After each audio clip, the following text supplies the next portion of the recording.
রোহিতের জায়গায় হঠাৎই টিম ইন্ডিয়ার নেতা কোহলি। অবাক ঘটনায় তোলপাড় ক্রিকেট বিশ্বে। বেঙ্গালুরুতে আফগানিস্তানের বিরুদ্ধে তৃতীয় টি-20তে আচমকা অধিনায়ক বদলালো টিম ইন্ডিয়া। ম্যাচ চলাকালীন বদলানো হলো অধিনায়ককে। এই ঘটনায় রীতিমতো অবাক ক্রিকেট বিশ্ব। এমনটা আগে কবে হয়েছে তার খোঁজ করল বিশেষজ্ঞরা। বুধবারের ম্যাচে ভারত 4 উইকেট তুলেছে, 212 রান। রোহিত 59 বলে করেছে অপরাজিত 121 রান, যার মধ্যে ছিল 8টি 6 এবং 11টি বাউন্ডারি। তার আগে ভারত বড় বিপর্যয়ের মুখে হয়েছিল।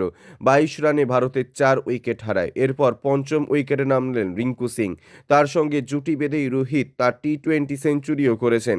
রিঙ্কু সিং ও দুর্দান্ত ব্যাট করেছেন। 39 বলে রিঙ্কু করেছেন 69 রান, যার মধ্যে রয়েছে 6টি 6 এবং 2টি বাউন্ডারি। বাম হাতে রিঙ্কুর স্ট্রাইক রেট ছিল 176.92।